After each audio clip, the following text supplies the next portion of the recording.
Donc les produits à base de bactéries bénéfiques dites probiotiques vont permettre l'installation d'une microflore protectrice sur les surfaces en rendant les lieux plus sûrs, plus sains, notamment au niveau des établissements hospitaliers et des soins de santé.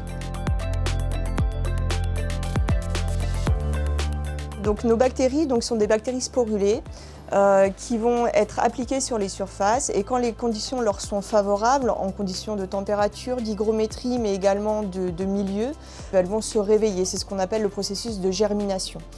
Quand elles vont germer sur les surfaces, elles vont former une barrière. Et c'est ce qu'on appelle la compétition-exclusion. Comme elles vont être en plus grand nombre, elles vont coloniser les espaces, coloniser les surfaces et rentrer en compétition, notamment pour les nutriments, et empêcher les autres micro-organismes de s'installer sur ces surfaces. Donc, chez Paulet, on travaille sur différents critères pour sélectionner nos bactéries.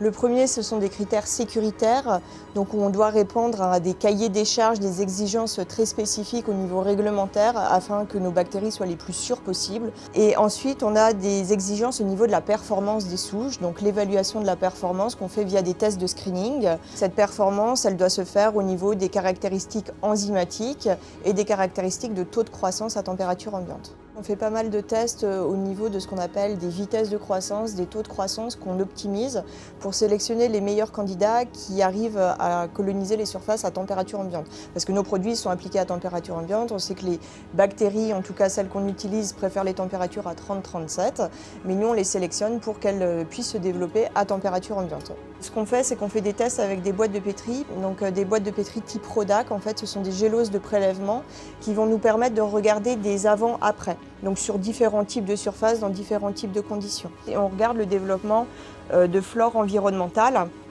avant le développement de bactéries probiotiques. Donc là, ce qu'on voit, c'est qu'on a une microflore qui est complètement variée, c'est une microflore environnementale.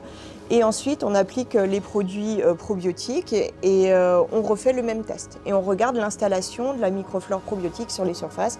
Et là, on voit qu'on a un seul type de microflore qui est la microflore probiotique.